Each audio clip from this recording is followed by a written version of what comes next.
강혜신의 오늘의 미국.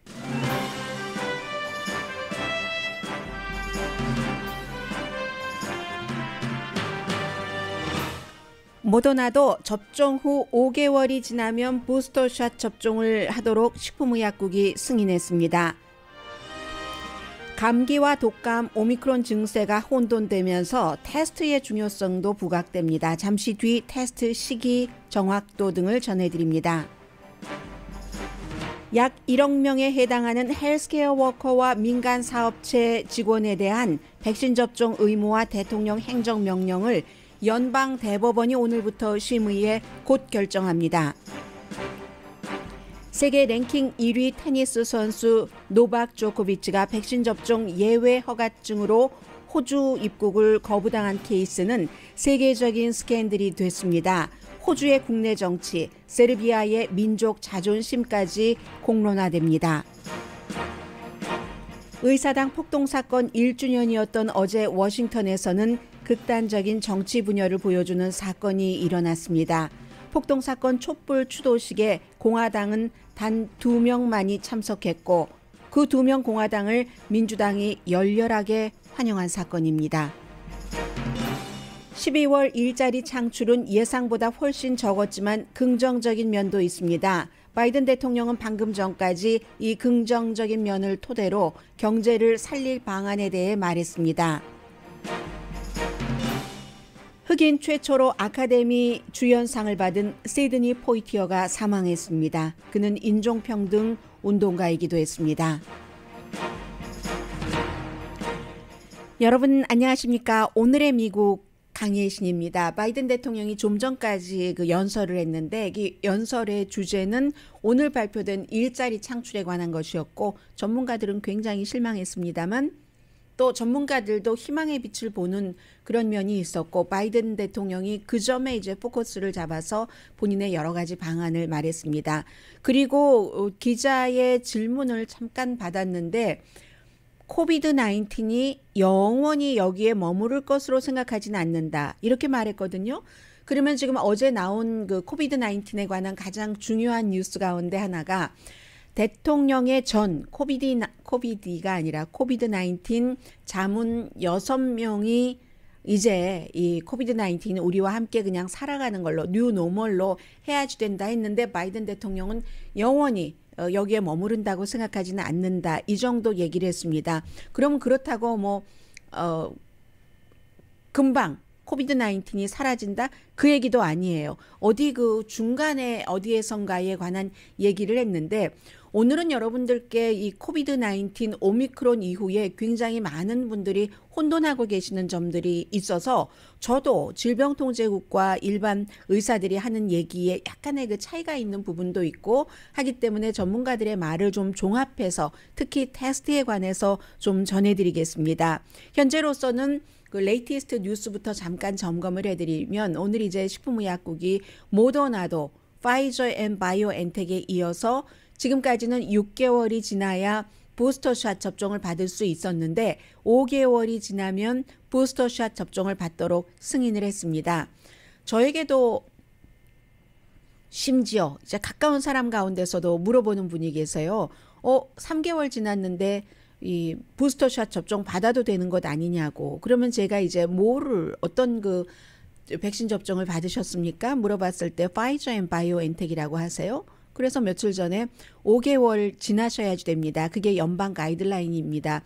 얘기를 했더니 그분이 원래 그 뉴스를 몰라서 그러시는 게 아니라 주변에서 이제 5개월이 안 돼도 받은 사람이 있다고도 하고 그리고 그래도 된다는 게 말에서 말로 와전되고 해서 특별한 케이스에 적용되는 그런 것들이 일반적으로 이 말이 말을 낳고 하잖아요.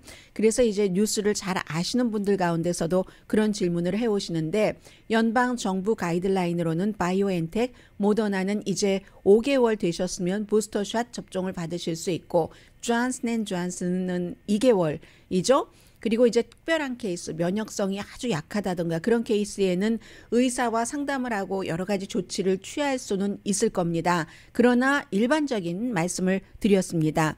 모더나의 CEO는 올 가을쯤이 되면은 또다시 4차 접종이 부스터샷이 3차잖아요. 모더나라 볼 때 4차 접종이 필요할 수도 있다. 이런 얘기도 했고 질병통제국장은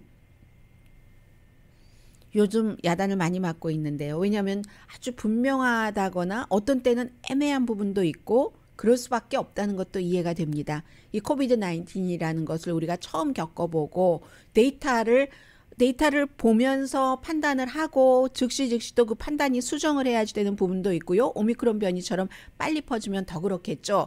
그래서 왜 가이드라인이 이 모양이야 하고 지적하는 사람도 있지만 질병통제국의 어려움도 있다고 짐작은 되고요. 이 질병통제국장은 지금 오미크론의 피크가 미국에서 아직은 아니다. 이걸 굉장히 강조를 합니다. 앞으로 이제 2, 3주일 안에 피크를 맞을 수 있다는 얘기죠. 병원이 무척 붐벼서 미국 병원 4군데 가운데 1군데는 지금 병원 스텝이 모자란답니다. 그렇기 때문에 뉴저지주에서 롱텀 케어, 그 양로병원에 방위군 한 150명을 12군데 롱텀 케어에 나눠서 뭐 한 10몇 분씩 보냈겠죠. 그렇게 해서 그분들이 하는 일은 헬스케어 스텝이 모자라기 때문에 헬스케어 스텝을 도와주고 그 밖에 일 처리도 하는 그런 일들도 있고요. 그리고 아직까지는 그 6명의 대통령 자문이 앞서 말씀드린 노멀로 가야지 된다라고 그렇게 대통령에게 얘기를 했다고 하지만 대통령은 그것을 선언할 단계는 아니라고 보는 것 같습니다. 좀 전에 기자회견 한 것 보니까요. 로스앤젤레스 카운티도 인구가 1,000만 명인데 시가 아니라 카운티입니다. 하루에 3만 7천 명 양성 반응이 나왔습니다. 그런데도 슈퍼볼은 한다는 거죠. 노멀로 갈 수 있는 부분은 간다는 겁니다. 그런데 이제 많은 분들이 요즘 혼돈하시는 게 내가 감기야? 독감이야? 오미크론이야? 증상부터 그럼 테스트는 어떻게 해야지 되나? 테스트 기구가 많이 모자랐는데 이런 얘기들을 하시는데 기본적으로는 오미크론 변이에 감염된 것과 독감의 증상은 거의 같다고 봅니다. 전문가들이. 콧물 나고 목 따갑고 현기증, 두통, 근육통, 피곤함. 뭐 어떤 분들은 메스꺼움 또 잘 때 땀이 난다던가 허리 통증, 허리 아래 허리 통증이 있다고 하는데 이 세 가지는 흔치 않고요.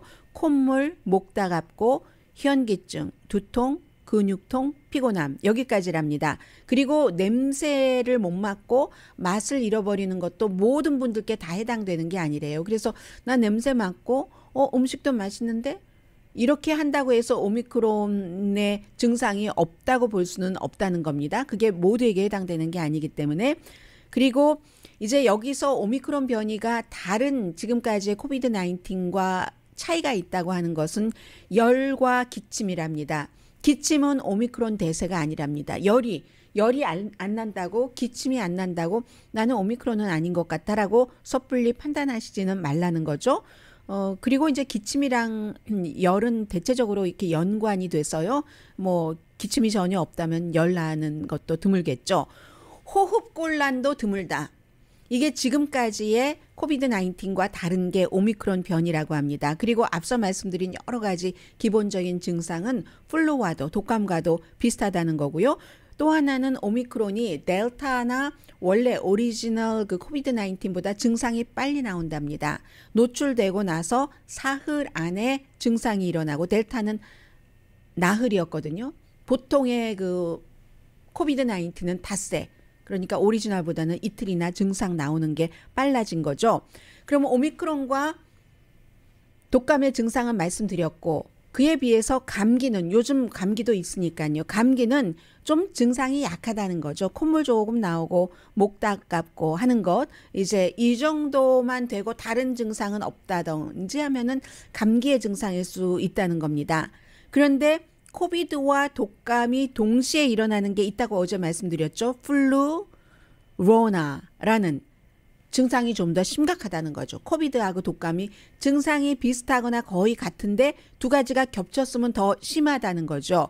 플루로나는 지금 미국뿐만이 아니라 미국 LA 카운티에서도 발생을 했고요. 이스라엘, 브라질, 또 필리핀, 헝가리인데 이게 얼마나 위험한지도 지금 시작됐기 때문에 데이터를 조금 더 봐야지 안다는 얘기입니다. 데이터가 부족하다는 얘기예요. 아무튼 그렇기 때문에 데이터 또 내가 무엇인가 뭐 독감 테스트도 있기는 있잖아요. 흔치는 않지만 일반 약국에 흔히 있지는 않지만 어쨌든 있기는 있습니다. 그래서 감기냐 코비드 19이냐 아니냐가 지금 중요한 것이니까 테스트하는 것이 최선이라고 얘기를 합니다. 두 가지 바이러스 테스트도 함께 할 수 있다고 하거든요. 저는 보지 못했는데 약국에 일부 약국에는 약국에 전화 걸어 보시면 이 독감과 코비드 19 테스트를 함께 할 수 있는 테스트도 있기는 있답니다. 아무튼 그래서 사람들이 제일 쉽게 해볼 수 있는 게 래피드 테스트잖아요. 보통은 요즘은 한인타운에서 통에 들어있지도 않은 것을 판다고 하는데 그거는 무슨 건지는 저는 잘 모르겠어요. 저는 이제 그 테스트 기구를 살 때 약국에서 박스에 들어있는 것 거의 브랜드는 한 7종류가 되지만 한 통에 2개가 들어요. 2번 테스트할 수 있는 게 들어있습니다. 그런데 지금 한인타운에서는 그냥 개수별로 박스에 들어있지도 않고 낱개로 판매한다고 하는데 그것이 무엇인지는 식품의약국에 뭐 승인을 받은 것인지는 그 부분은 저는 잘 모르겠어요. 어쨌든 이 래피드 테스트 하면 빨리 결과를 알 수 있는 래피드 테스트 do it yourself인 거죠. 집에서 할 수 있는 하나에 한 $20 플러스 텍스 하니까 20 몇 달러 정도 되거든요.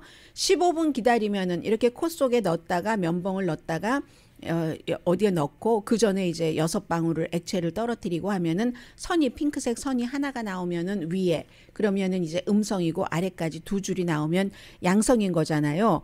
그래서 이제 이렇게 하고 그리고 또 하나는 PCR 테스트인데 PCR 테스트와 래피드 테스트의 차이점이라고 하면은 PCR 테스트는 작은 양만으로도 확실하게 결과를 알 수 있다는 거죠. 그런데 래피드 테스트를 집에서 하실 때 저 코 끝까지 넣지 않는다던가 하면은 양이 작거나 뭐 여러 가지 이 코 앞부분에서만 입구에서만 하면은 테스트가 그래서 정확하지 않을 수도 있는 경우고 PCR 테스트는 작은 양이라도 되고 그리고 이제 이게 잠재적인 것이 남아 있어도 바이러스도 그 종류가 있기 때문에 화산처럼 지금 완전히 죽은 화산이나 뭐 휴화산이나 활화산 이렇게 될 때 바이러스도 활동을 계속하고 남에게 옮길 수도 있는 게 있고 그렇지 않은 죽어버린 바이러스도 있는데 PCR 테스트는 그것까지 나오게 하는 그러니까 PCR 테스트는 거의 실수가 없다는 거예요. 그래서 이 부분에 대해서 가격은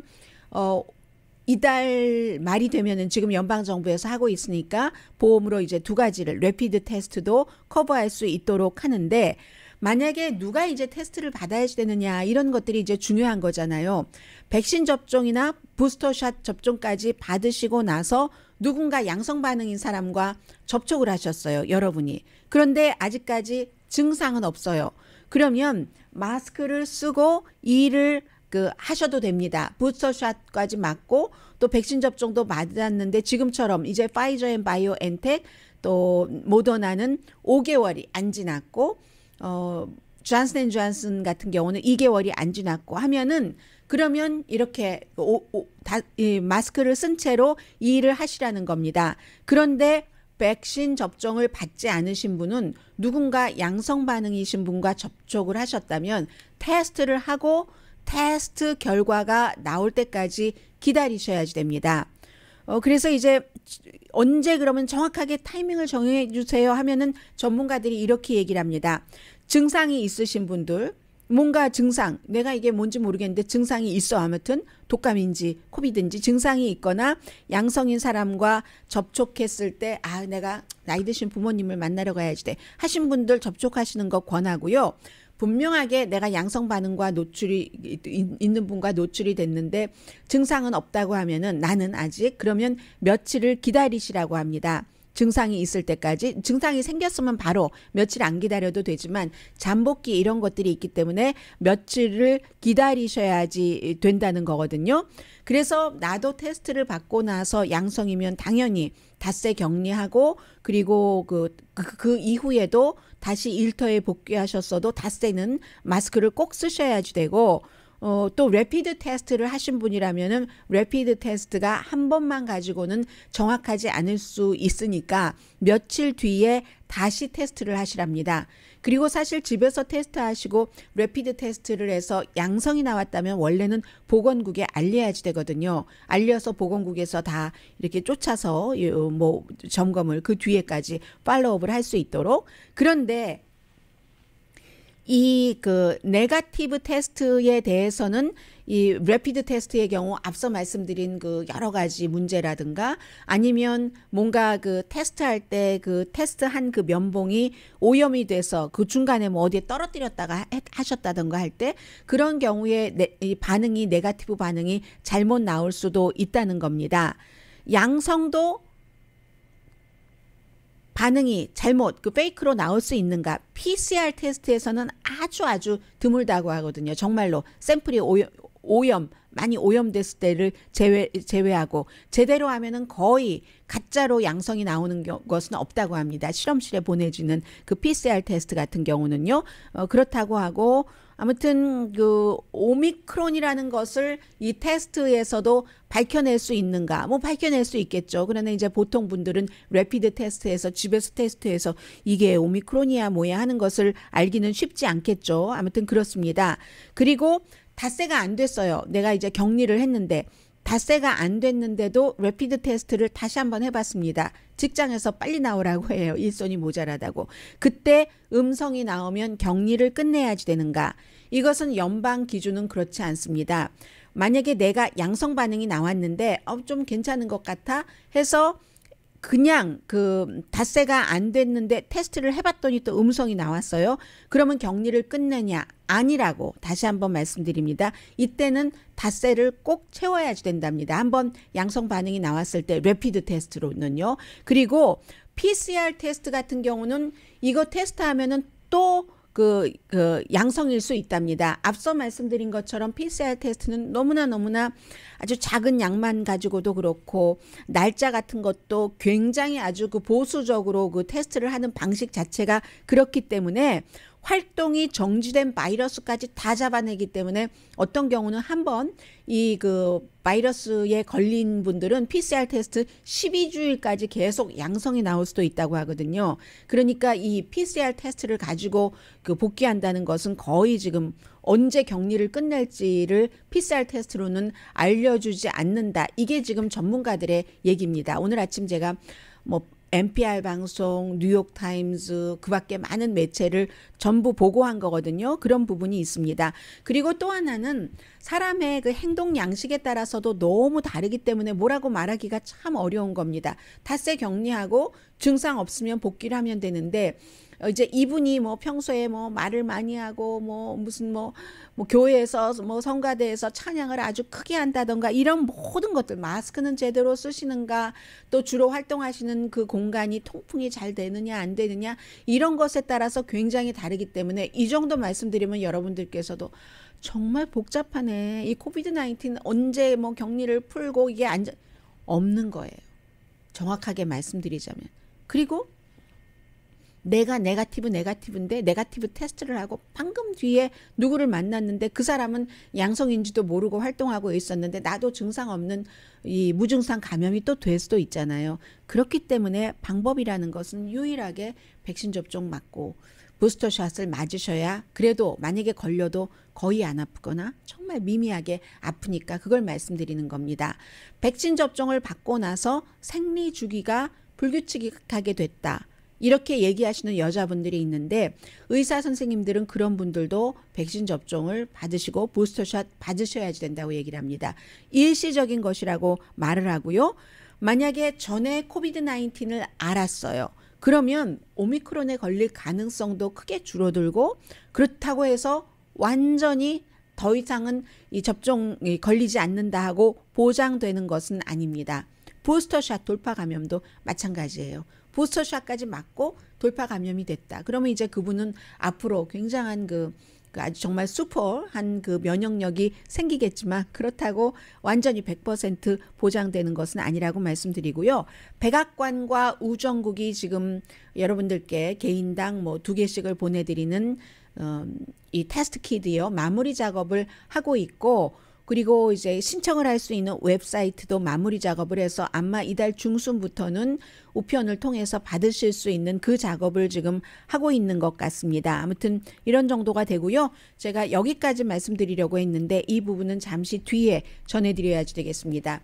1억 명이나 백신 접종을 의무화를 하게 되는 그 케이스를 연방 대법원에서 오늘부터 이제 시작을 해서 빨리 결정을 내릴 거거든요. 그 부분인데 그 결정이 대통령 행정명령을 유지시키느냐 뒤집느냐가 중요하다기보다도 미국 인구의 뭐 아마 백신 접종이 가능한 인구의 3분의 1 정도 그 이상이 될 것 같은데 1억 명이나 해당이 되니까 그것은 그분들에게만 해당되는 게 아니라 너와 나의 건강 모두에 해당되는 것이기 때문에 잠시 뒤에 말씀드립니다.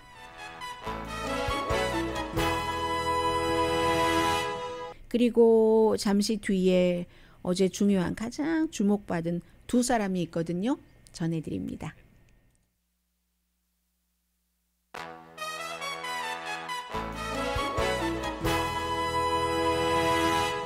라디오 서울 방송 오늘의 미국 듣고 계십니다. 네, 지금 1억 명에 해당된다고 말씀을 드렸는데 백신 접종이 의무화가 되게 되는 사람들입니다. 이것을 대통령 행정명령으로 의무화를 할 수 있느냐, 무효가 되느냐는 굉장히 그 사회적인 차원에서 중요하죠. 연방 대법원에서 지금 스페셜 세션을 통해서 금방 결정을 내려야지 되는데 바이든 대통령의 행정명령입니다.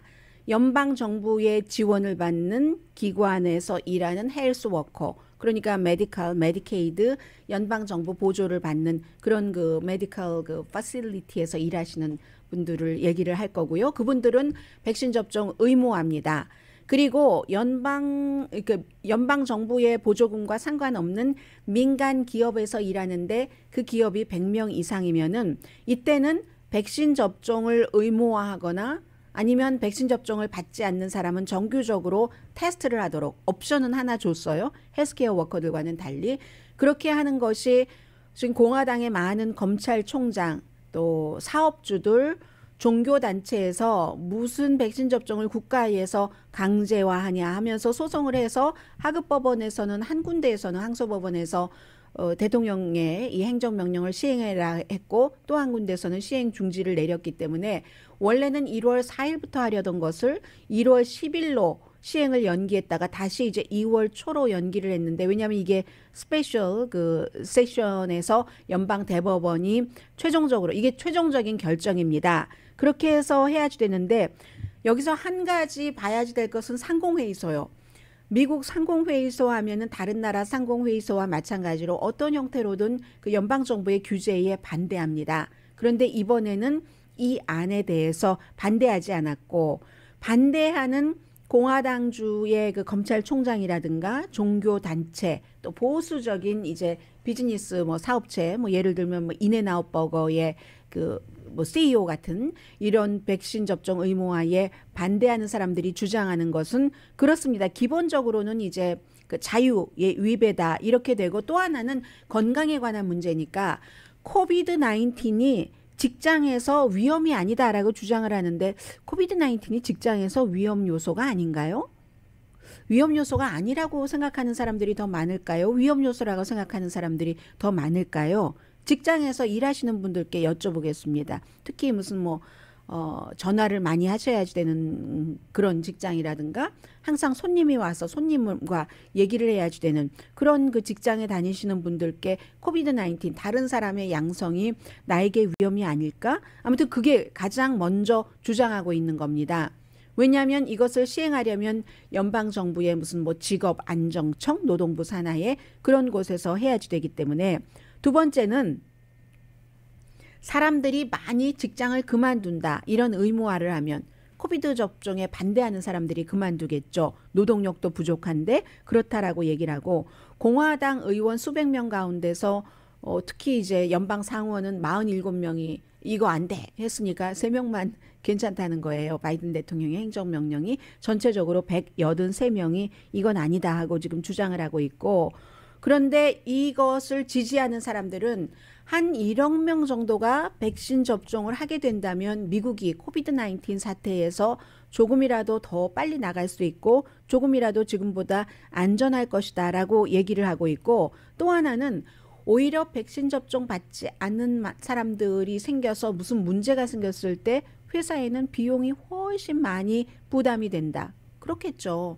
왜 회사에서 그런 것을 안 해서 내가 걸렸어 하고, 심지어 어떤 여성이 남편 케이스에 대해서 회사를 소송했다고 하잖아요. 나중에 헬스케어 문제 더 큰 이슈가 될 수 있다라고 얘기를 하고 있고, 또 최근에는 직장이 안전하지 않아서 그만둔다 하는 사람들도 있잖아요. 그렇기 때문에 여기에 대해서 여러 가지를 연방 대법원에서 결정을 한다는 건데, 특히 이제 뭐 소매업소에서 손님들 많이 상대하거나 아니면 고기 포장하는데 기본적으로 거리두기를 할 수가 없잖아요. 따닥따닥 붙어 있고, 뭐 감옥도 그렇고 창고 이런 곳이 이제 그렇기 때문에 핫스팟이죠. 코비드 19이 3명에 달려 있습니다.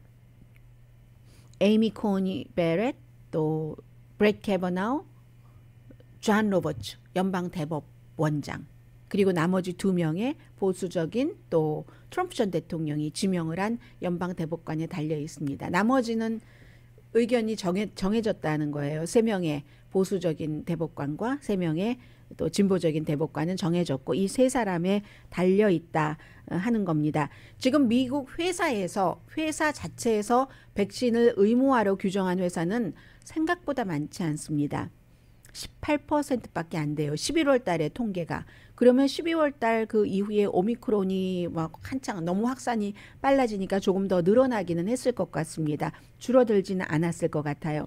스타벅스도 이번 주에 모든 직원들 백신을 받든지 아니면 정기적으로 테스트를 받든지, 박스도 적어도 한번 백신 접종 받도록 벌써 몇 주일 됐죠? 규정을 정했을 정도고, 어제 말씀드린 것처럼 메이오 클리닉은 전체 직원의 1%인 700명을 백신 접종 받지 않는다고 해서 해고했으니까요. 그런데 지금은 18%의 기업이 백신 접종을 의무화하는데, 만약에 연방에서 이러한 것들이 통과되면 훨씬 많은 기업이, 적어도 배 이상은 백신 접종을 의무화하겠죠.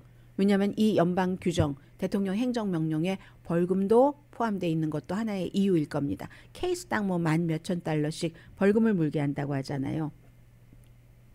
다른 내용 전해드리려고 했는데 관련 내용부터 함께 묶어서 보도를 해드리겠습니다. 노박 조코비치 세계 랭킹 1위 테니스 선수요. 이 선수가 세르비아계입니다. 그런데 호주 오픈에서 9번 우승했고 이번이 이제 또 이제 그 도전자를 막아서 10승을 바라보고, 이 사람은 원래 뭐 호주 정부에서 왜 그걸 예외를 인정을 했는데 예외를 인정한 걸 왜 인정을 하지 않는가를 구체적으로 얘기를 하진 않았지만, 원래가 대체 의학을 굉장히 그 믿는 사람이라고 하잖아요. 그래서 무슨 뭐 피라미드형의 뭐를 믿고 무슨 공원에 가서 뭐 길을 받는다고 하고 뭐 그런 그 사람이에요. 그래서 백신 접종을 안 했는데, 호주 오픈을 주최하는 측에서는 아니 세계 랭킹 1위가 안 오면 재미있겠습니까? 장사가 되겠습니까? 여러 가지 이유로 어쨌든 이 사람에게 예외를 줬어요. 예외를 줬는데도 두바이에서 호주 공항에 딱 도착을 하니까 호주 그 이벤트 주최 측은 의료진들과 해서 예외를 줬는데도 불구하고 호주의 국경 수비대가 서류를 거부하고 입국을 받아들일 수 없다 해서 공항에서 몇 시간 있고, 지금은 이제 호텔에 머문다고 하는데 엄마의 얘기에 따르면 조코비치 어머니예요. 그게 무슨 호텔이냐, 벌레가 나오고 내 아들이 잠잘라고 하는데 잠도 못 자고 먹는 것도 엉망이고, 아버지는 아버지 나름대로 비난하고, 아무튼 그렇게 있는데, 호주의 경우는 16살 이상의 백신 접종이 90%가 끝난 나라입니다. 그런데도 지금 하루에 케이스가 뭐 인구는 그 한국의 반 정도 되는데 하루에 뭐 3,000 케이스 정도는 나오고 하니까, 그리고 지난번에 어떤 일이 있었냐면 막 격리하고 할 때 가난한 사람들은 막 사람들과 아파서 죽어가는 가족들과 못 만나게 했는데 부자 유명한 사람들이 예외로 막 만나고 해서 엄청 비난받았던 적이 있거든요. 그리고 호주는 지금 5월 달에 선거가 있고 그 같은 비난은 있는 상태고 그런데 생각을 해보면 이번 이 경기가 치러지는 것을 주최하는 협회와 주가 호주의 빅토리아 주인데 빅토리아 주 자체도 이 조코비치에게 예외를 인정을 했는데 연방 정부에서 지금 인정을 하지 않는 거잖아요. 그러니까 이 케이스는 주 정부와 연방 정부 사이에서도 어떤 그 알력이라기보다 의견이 일치하지 않는 게 있는 거고 이 조코비치 팀에서는 이 결정에 호주 결정에 도전을 한다 하면서 월요일에 연방 항소 가정법원에서 청문회를 열다고 하는데 이게 17일이 날짜잖아요. 그러니까 결국은 참석은 못할 것 같은데 호주의 스캇 모리슨 총리도 처음에는 빅토리아 주의 결정을 지지를 했어요. 그러다가 지금은 이 법 위에 호주 법 위에 예외라고는 없다라고 얘기를 하고 그럼 왜 예외를 줬었는데 그거를 인정하지 않느냐를 설명하지 않는데 BBC 방송에서 살짝 얘기하는 것 보니까 호주 총리가 한 얘기가 지난 6개월 사이에 코비드 19에 감염됐었던 사람이라 할지라도 예외를 두지 않는다. 그럼 maybe 조코비치가 6개월 사이에 감염이 됐었기 때문에 슈퍼 면역성이 생겨서 이 호주의 그 의료기관에서 예외를 준 것인지 그것은 알 수 없지만 추정은 해볼 수 있는 거죠. 그리고 부총리도 부자고 유명하다고 다른 나라 법 위에 있지 않다. 세르비아인인 그 조코비치가 호주 법 위에 있지 않다라는 거고 세르비아와의 관계 때문은 아니다. 우리 아주 호주하고 세르비아 관계 좋다라고 얘기를 하는데 세르비아의 대통령까지 여기 또 개입이 된 겁니다. 알렉산드루 부치치 대통령이 이 조코비치는 이거 일종의 학대 당하는 거다. 학대의 피해자다. 우리 세르비아 국가 전체가 그를 지지한다라고 하고 지금 이 사람이 억류돼 있는 억류라기보다 아무튼 그곳에 머물러야지 되는 거예요. 밖에 나오지 못하고 그 호텔 밖에는 막 그 조코비치를 지지하는 사람들이 엄청 많은데 거의가 세르비아계 호주에도 세르비아계 사람들이 살고 있잖아요. 반대하는 사람들도 물론 있고 같은 라파엘 나달 같은 경우는 뭐라고 얘기하냐면 호주에서는 지금 같은 때 이 같은 결정을 하는 게 노멀이다. 간단하다. 백신 접종을 받으면 경기를 하고 왜냐하면 지난 2년 동안 수많은 사람들이 그렇게 강하게 아주 단단하게 단속을 했는데도 숨져 왔으니까 백신만이 유일한 길이다라고 얘기를 하는데 전 호주 오픈 토너먼트 디렉터인 폴 맥네미 씨는 이렇게 뭐 비자를 줘서 들어오라고 하고 다시 유턴하고 하는 전례가 없는 일이야. 이거 정치적인 냄새가 나. 정치적인 냄새라는 것은 앞서 말씀드린 앞에 선거가 있고 지금 호주의 총리도 처음에는 뭐 잘한다 하다가 이 대처가 왜 이래? 사람들 늘어나면 그렇게 비난받잖아요. 그런 상태이기 때문에 정치적인 냄새가 난다라고 얘기를 하는 거고요. 아무튼 대체의학의 신봉자라고까지 얘기를 듣고 있는 이런 조코비치 같은 경우는 보스니아 헤르체코비나의 어떤 공원 같은 데 가서 무슨 피라미드 이런 거 놓고 있는 데 가서 기를 받는다 이렇게 한다고 하잖아요. 예전에 아팠을 때도 병원 치료 안 받고 고고학 공원인가 그런 데 가서 기를 받고 한다고 하는데 여기서 이제 생각해야 될 게 여러 가지가 있는데 기본적으로는 조코비치가 미국에서도 완전히 연방에서 모든 사람들에게 백신 접종 의무화를 할 수는 없잖아요. 그러니까 호주처럼 90% 이상이 못 되는 건데 유명인이기 때문에 딱 도드라지잖아요. 그리고 지금 호주에서 이런 것들이 늘어나기 때문에 그러한 것 때문에 그런 것도 있고 또 하나는 자신의 믿음을 평소에 대체의학 이런 것을 해서 할 수는 있죠. 그러나 이 사람은 이미 공인이기 때문에 다른 세계에서 유명한 내노라 하는 선수들도 있고 뭐 그런 다른 선수들과 같이 접해야지 되는데 그런데 접할 때 백신 접종을 받고 부스터샷 맞은 사람이 아무래도 걸리지도 않고 걸리는 것도 드물고 걸려도 약하게 걸리고 하니까 다른 사람에게 시킬 때도 마찬가지잖아요. 그러니까 뭐 라파엘 나달 같은 이런 많은 사람들도 있고 하니까 나 혼자 결정할 수 있는 부분은 혼자 결정할 수 있는데 그건 집에서 가만히 있는 사람의 얘기고 이렇게 노박 조코비치 같은 사람은 유명인이고 공인이기 때문에 더 힘들다 하는 것도 알 수 있고요. 잠시 뒤에 시간이 많이 지났네요. 뉴스 전해드립니다.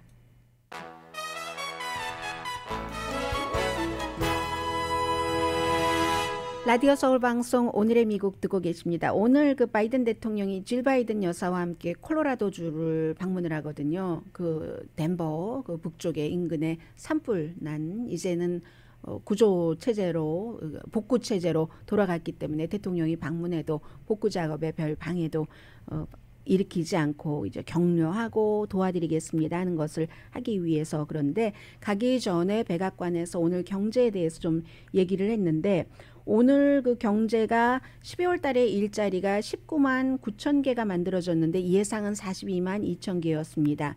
11월 달에도 예상은 60만 개였는데 21만 개만 만들어졌거든요.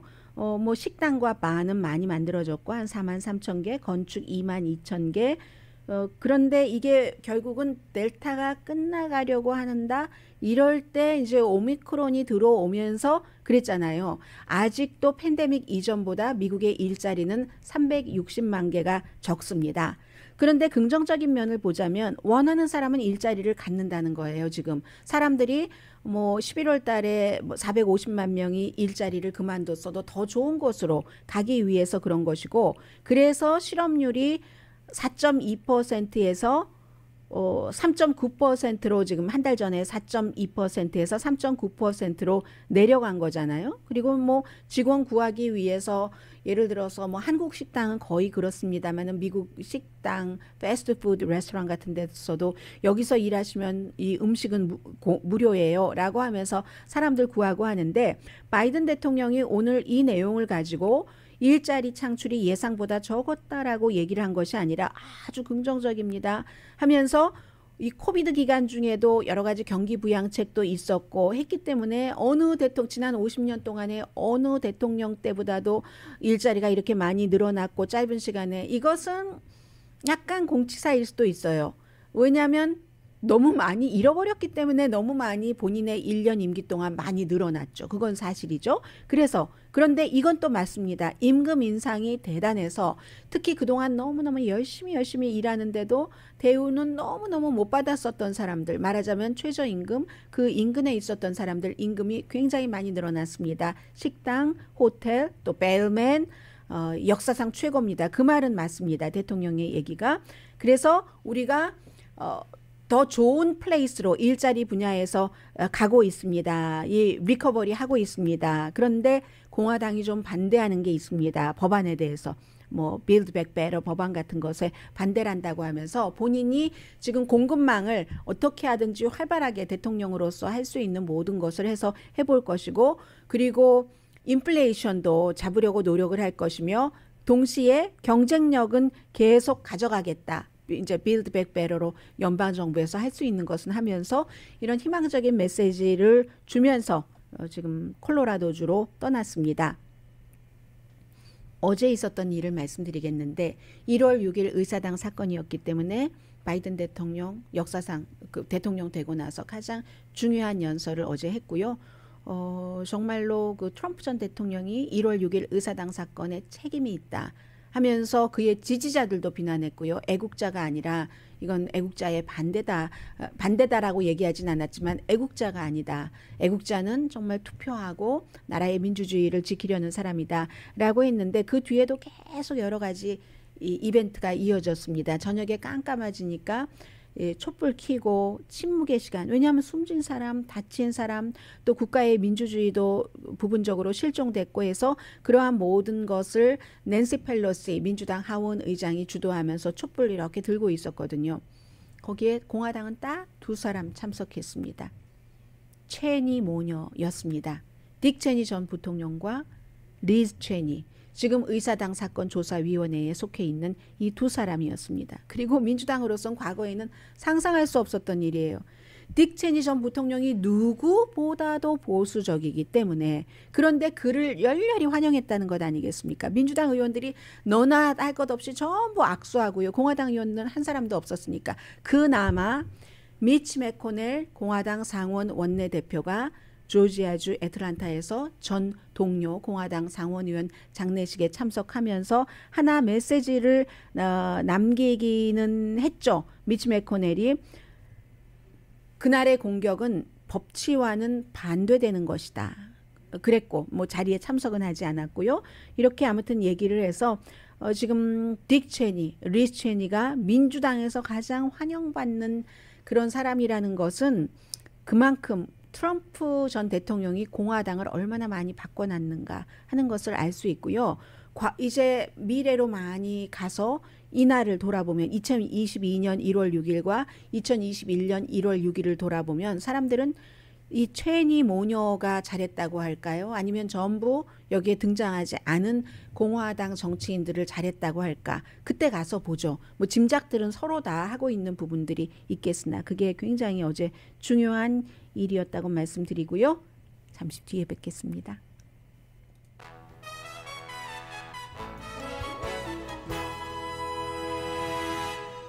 라디오 서울 방송 오늘의 미국 듣고 계시는데요. 네.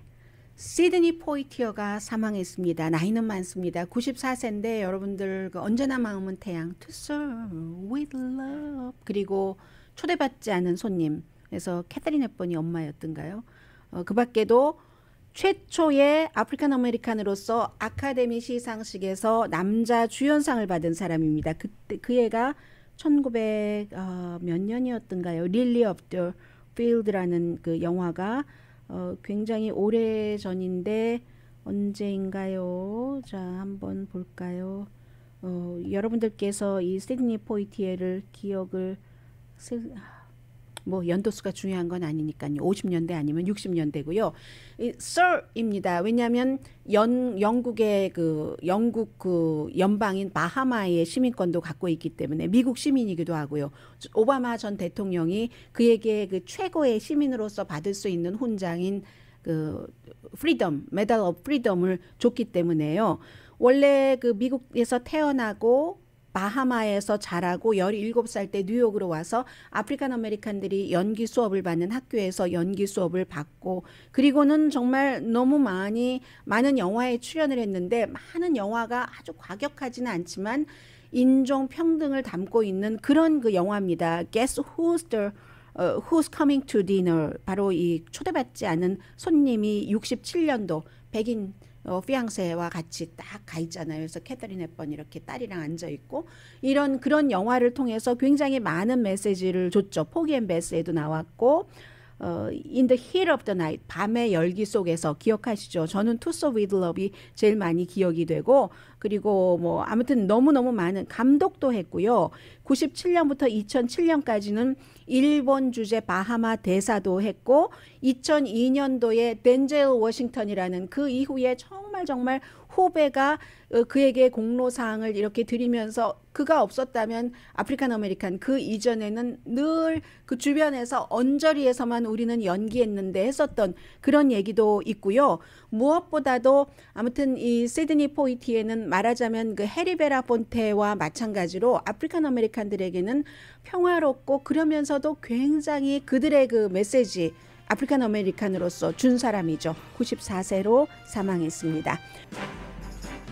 모든 사람이 사망할 때 그 명과 암을 다 가지고 가고 이분도 2번 결혼을 했고 첫 번째 결혼했을 때 오랜 동안을 한 10년 동안을 다른 여배우와 관계를 갖기도 했고 그런 여러 가지가 있습니다. 그러나 이것은 이것대로 하는 거죠. 이 사람은 정말 아프리칸 아메리칸들에게는 대단한 일을 남겼습니다. 강희신이었습니다.